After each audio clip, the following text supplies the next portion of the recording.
9절에서 17절 다 같이 한 목소리로 봉독하겠습니다. 그런즉 이 복이 할례자에게냐 혹은 무할례에게저더냐 무릇 우리가 말하기를 아브라함에게는 그 믿음이 의로 여겨졌다 하노라. 그런즉 그것이 어떻게 여겨졌느냐? 할례시냐 무할례시냐? 할례시가 아니요 무할례시니라. 그가 할례의 표를 받은 것은 무할례시의 믿음으로 된 의를 인친 것이니 이는 무할례의 자로서 믿는 모든 자의 조상이 되어 그들도 의로 여기심을 얻게 하려 하심이라. 또한 할례자의 조상이 되었나니 곧 할례 받을 자에게뿐 아니라 우리 조상 아브라함이 무할례시에 가졌던 믿음의 자치를 따르는 자들에게도 그러하니라.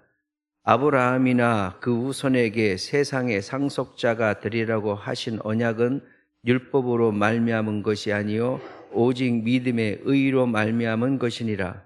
만일 율법에 속한 자들이 상속자이면 믿음은 헛것이 되고 약속은 파기되었느니라. 율법은 진노를 이루게 하나니 율법이 없는 곳에는 범법도 없느니라. 그러므로 상속자가 되는 그것이 은혜에 속하기 위하여 믿음으로 되나니 이는 그 약속을 그 모든 후손에게 굳게 하려 하심이라. 율법에 속한 자에게뿐만 아니라 아브라함의 믿음에 속한 자에게도 그러하니 아브라함은 우리 모든 사람의 조상이라.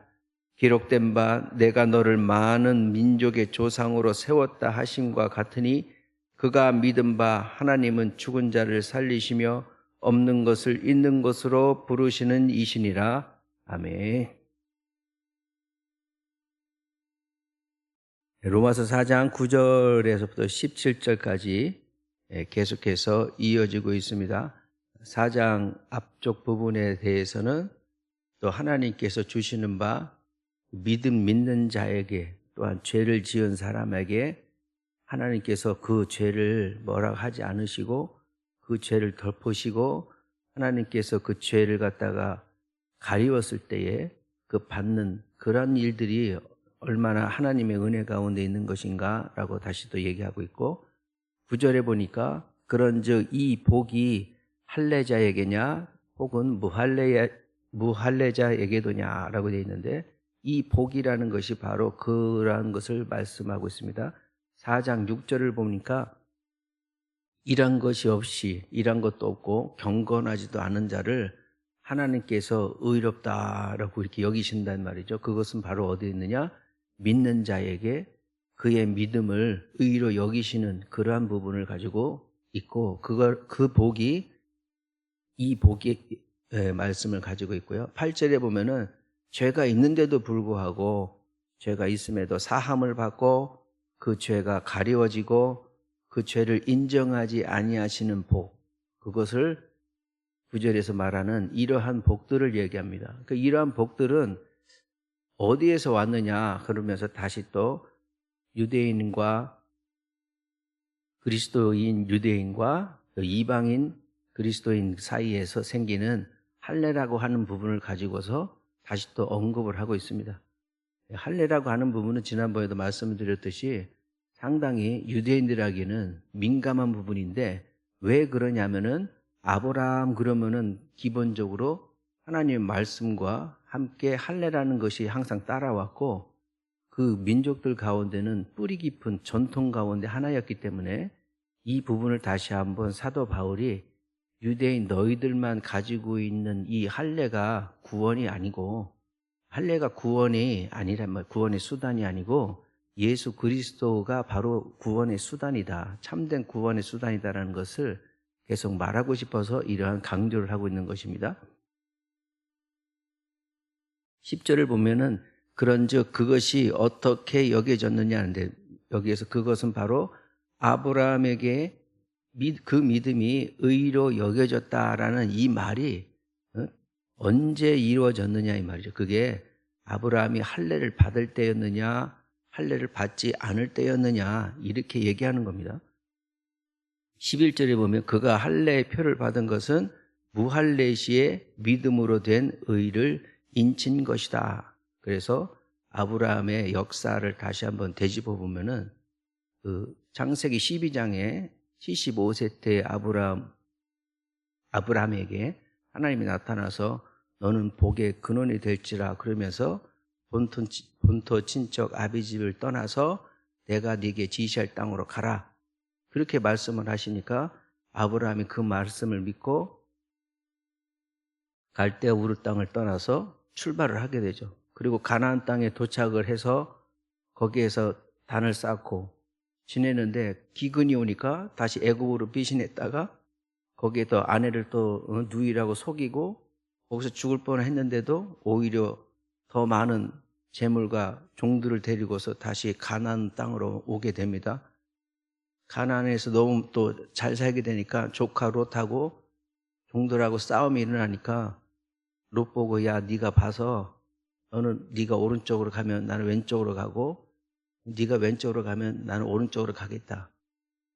네가 좋아하는 곳으로 가라. 이렇게 같이 서로 싸우는 것보다는 너무 많은 사람들이 있으니 서로 각자 길을 가라, 네 길을 가라라고 생각해서 롯이 생각한 것이 바로 소돔이었죠. 소돔으로 선택을 해서 갔는데 소돔으로 간 거기에서 소돔을 중심으로 하는 그런 국가들과 그 주변 국가들 간에 또 전쟁이 일어납니다. 전쟁이 일어났는데 소돔 조카 롯이 있는 그 국가가 연합군이 져요, 싸움에서. 그래서 조카 롯이 상대편 나라한테 끌려가니까 아브라함이 또 군대를 이끌고 318명의 정예 군사를 이끌고 가서 또 롯을 또 구출해 옵니다. 구출해 오면서 그때에 멜기세덱이라는 왕을 만나면서 이러한 일들이 있는데 그 일 이후에 다시 하나님이 가나안 땅에 와서 이런저런 시간이 지난 이후에 하나님께서 다시 아브라함에게 나타나십니다. 그게 바로 이제 창세기 15장에 연결되는 그런 연결고리 속에 있는데 그때 하나님이 두 번째로 나타나니까 아브라함이 뭐라고 하느냐면은 주여 무엇을 내게 주시려 하나이까? 그러면서 바로 하는 말이 내게는 아직도 자식이 없습니다. 이런 얘기를 하는 거예요. 그럴 때에 야 이게 아브라함이 뭐 처음부터 잘 믿었구나 이런 게 아니라 아브라함은 하나님 말씀을 처음에 믿었는데 시간이 지나니까 그게 아무리 그래도 하나님이 주시기로 하죠. 내 후손들이 내 몸에서 나오질 않으니 이거는 또 아니지 않느냐라는 생각을 하는 거예요. 그래서 내 자식은 내 종에 있는 엘르아살이 내 후손이 내 겁니다라고 바로 하나님 앞에 얘기하니까 하나님이 아브라함을 이끌고 밖으로 나가셨다. 그리고 하늘의 무뼈를 보면서 다시 또 말씀하시는 부분이 창세기 15장에 이끌고 있습니다. 그때의 무뼈과 같이 내 자손이 이렇게 되리라라고 하나님이 다시 말씀을 하니까 그때 아브라함이 창세기 15장 6절에 하나님을 믿었다. 그거를 아브라함이 하나님을 믿으니 하나님께서 그것을 의로 여기셨다라는 말씀이 이 모든 배경의 가장 큰 핵심이 되는 겁니다. 그러면서 아브라함이 그러면 할례를 받은 적이 언제냐면은 99세 때 다시 하나님이 나타나서 아브라함아 너하고 내 자손들 또 네가 가지고 있는 족속들 종들 너에게 속한 모든 자들의 할례를 행해라. 그러면서 내 언약의 이것이 언약의 징표이다라고 확신을 주는 사건인데 이때는 이삭이 태어나기 전이었어요. 그러니까 하나님이 이삭을 주시기 전에 먼저 할례를 행하고 하나님의 백성이다라는 것을 증표를 받고 그 이후에 아브라함의 씨가 태어나는 바로 사례를 통해서 일어나는 모든 역사를 하나님께서 상징적인 의미로서도 갖고 있었던 부분이 할례입니다. 그러니 이스라엘 백성들한테는 이 할례라고 하는 것을 결코 없었던 일로 아무것도 아닌 일로 실수가 없는 그러한 상황이 이 말씀의 배경이 되는 것입니다. 12절에 보니까 또한 할례자의 조상이 되게 하셨으니 곧 할례 받을 자에게뿐 아니라 우리 조상 아브라함이 무할례 시에 가졌던 믿음의 자취를 따르는 자들에게도 그러하니라.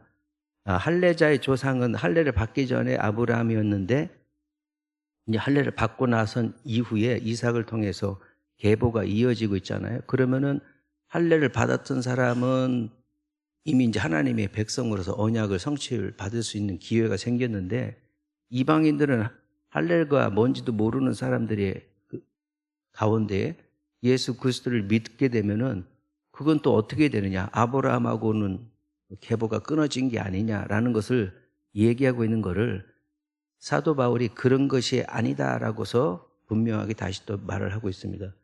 로마서에 기록된 내용은 믿음이 가장 강조가 되고 있는 것인데, 이러한 아브라함의 믿음에 관련된 것은 반드시 히브리서를 또 보셔야 되고요.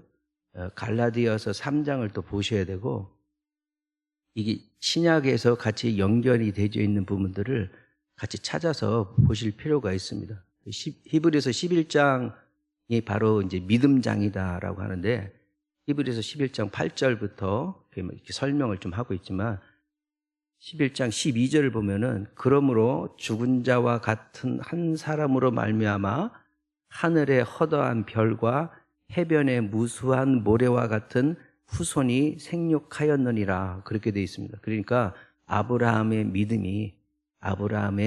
그걸 통해서 하나님이 주시는 그 의롭다 하심을 얻은 이 부분을 통해서 하나님께서 이루시는 것들이 있는데, 이 작은 아브라함의 한 사람의 믿음으로 인해서 그 죽은 자와 같은 그 한 사람으로 말미암아 하늘의 허다한 별과 해변의 무수한 모래와 같은 후손들이 생육하고 있었던 것이다 라고 히브리서는 또 말을 하고 있습니다. 그런 것들 때문에 할례자의 조상이 되기도 했지만 할례를 받지 않은 사람도 이러한 아브라함의 믿음을 가지고 있게 되면 똑같이 그러한 복을 받게 될 것이다라는 것을 강조를 하고 있습니다. 13절에 보니까 아브라함이나 그 후손에게 세상의 상속자가 되리라고 하신 언약은 율법으로 말미암은 것이 아니요 오직 믿음의 의로 말미암은 것이니라. 네, 이러한 언약의 말씀은 어디서 이루어졌느냐면은 율법에서 일어난 것이 아니다 그렇게 되어 있습니다.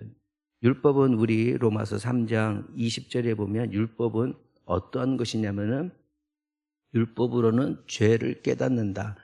죄를 깨닫게 하는 것이 율법이다 이런 거예요. 그러니까 내가 하는 행동이 이게 하나님이 보실 때에 이게 잘못된 것인지 아닌지는 우리가 알 수가 없는데, 하나님께서 율법을 주심으로 말미암아 야 이거는 잘못된 거야, 이거는 되는 거야, 넌 이렇게 살아야 돼, 이런 거 하지 마, 이런 것들이 자꾸 드러나게 되는데, 그것은 무엇을 얘기하냐면 우리는 그 율법을 다 지킬 수 없는 사람이라는 거죠. 결국에는 율법을 통해서 하나님의 의의가 드러나는 게 아니라 오히려 우리를 범죄자로 만드는 그런 역할을 할 뿐이다라는 것이 사도 바울이 말하고 있는 것입니다. 그렇기 때문에 15절에 보면 율법은 진노를 이루게 하고 율법이 없는 곳에는 범법도 없는다.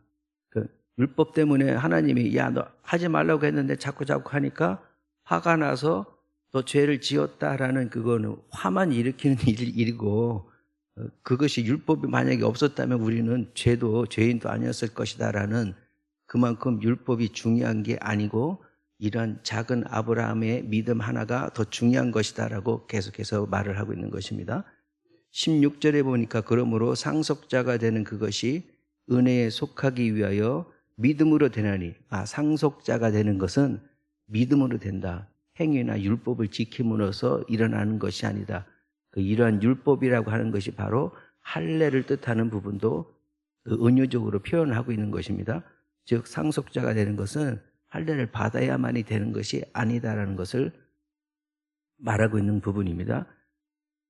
율법에 속한 자에게뿐만 아니라 아브라함의 믿음에 속한 자에게도 그러하니 아브라함은 우리 모든 사람의 조상이 된다 이렇게 말씀하고 있습니다. 이 부분은 이제 갈라디아서를 가서 갈라디아서 3장 9절에서 보면은 그러므로 믿음으로 말미암은 자는 믿음이 있는 아브라함과 함께 복을 받는다. 갈라디아서 3장 9절에 그런 말씀이 있고, 14절에 보면은 이는 그리스도 예수 안에서 아브라함의 복이 이방인에게 미치게 하고 또 우리로 하여금 믿음으로 말미암아 성령의 약속을 받게 하려 함이라. 결국에는 이러한 아브라함의 믿음 하나가 어디로 연결이 되느냐면은 아브라함이 받은 복을 우리도 동일하게 받을 수 있게 되고, 이것은 결국에는 성령께서 하는 약속까지도 우리는 받을 수 있는 자들이 되는 것이다. 즉 예수를 믿는다는 것은 이렇게 하나님의 큰 복을 받는 그 한 가지, 그 열쇠는 바로 믿음이다라는 것을 얘기하고 있는 것입니다. 17절에 보니까 기록된 바 내가 너를 많은 민족의 조상으로 세웠다 하심과 같으니 그가 믿은 바 하나님은 죽은 자를 살리시며 없는 것을 있는 것으로 부르시는 이시니라. 이것은 아브라함이 그렇게 또 믿었던 부분을 또 표현하고 있는데, 히브리서 11장 19절에 보면은 그때 아브라함이 이삭을 제단에 바칠 때에 그때에 아브라함이 뭐라고 했느냐면, 하나님은 이삭을 죽였어도 하나님은 다시 살리실 것이라고 아브라함은 그렇게 믿었다는 거죠.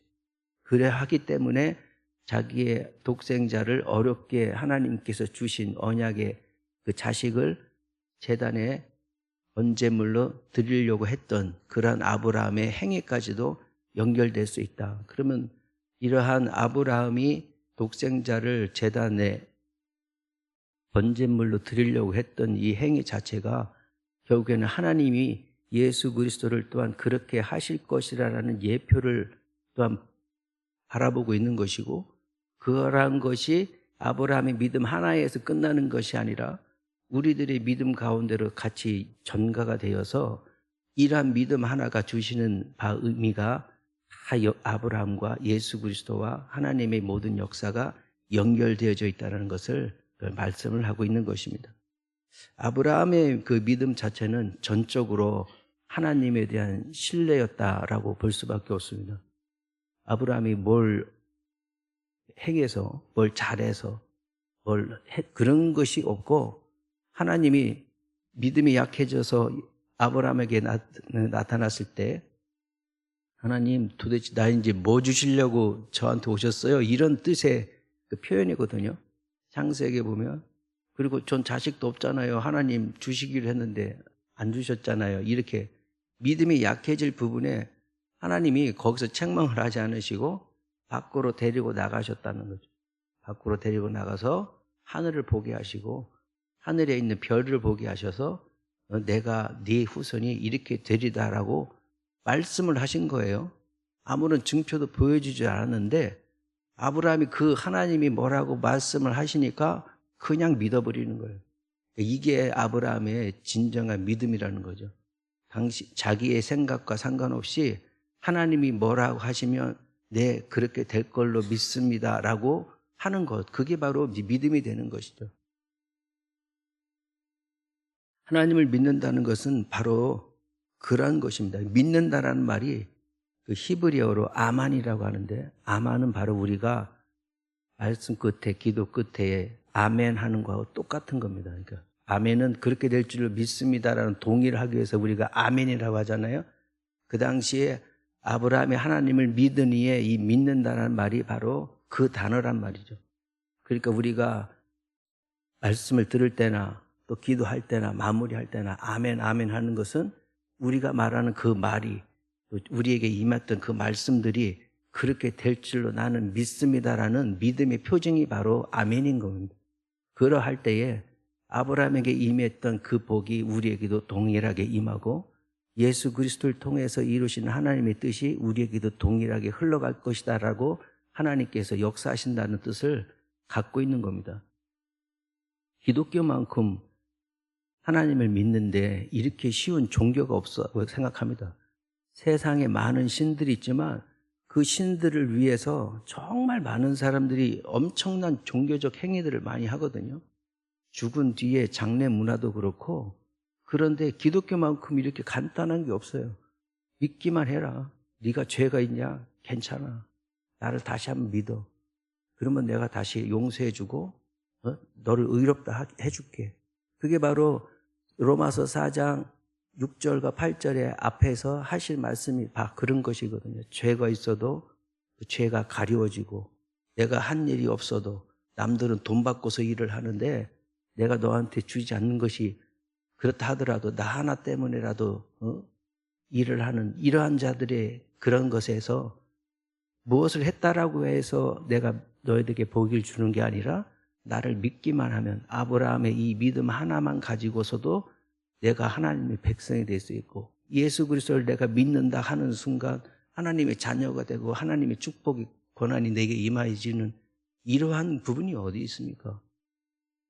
행위에 의한 것이 아니다라는 것을 강조하고 있고, 결국에는 예수 그리스도 이분을 하나님의 아들이시고 이분이 하나님이시고 우리를 위해서 십자가에서 피 흘려 죽으신 분이시고, 그걸로 인해서 우리의 죄는 사하여졌고, 그래서 이루어지는 하나님의 놀라운 구원의 역사가 출발이 되어진 이 시점을 우리가 믿어야만이, 그렇게 믿는 자가 되어야만이 아브라함으로부터 이루어지는 계보가 우리에게도 임하고, 그것을 하나님은 믿는 것 그 하나를 하나님께서 의로 여기신다.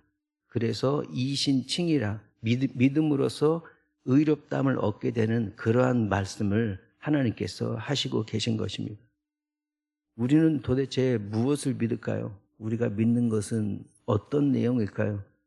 우리 새벽에 나와서 하나님 앞에 기도하시는 우리 모든 언약교회 우리 성도님들과 모든 사람들이, 또 제 자신뿐도 마찬가지로 도대체 무엇을 믿고 사는지, 무엇을 달라고 하는 것인지 잘 모르겠지만, 이제는 우리는 믿는 것에서부터, 믿음 하나로부터 모든 것을 다시 한번 출발해서 이러한 하나님께서 주시는 바 은혜를 다시 한번 되새김질하고, 그 가운데 하나님의 은혜 가운데, 하나님의 사랑 가운데 믿음 하나만 가지고도 의롭다 하시고 칭찬하시는 하나님, 그 사랑 안에서 다시 한번 살아내고, 하나님 때문에 감사하고 하나님 때문에 은혜롭고 하나님 때문에 기뻐할 수 있는 그러한 믿음의 자녀가 되시기를 기도합니다. 우리 다 같이 기도하시겠습니다.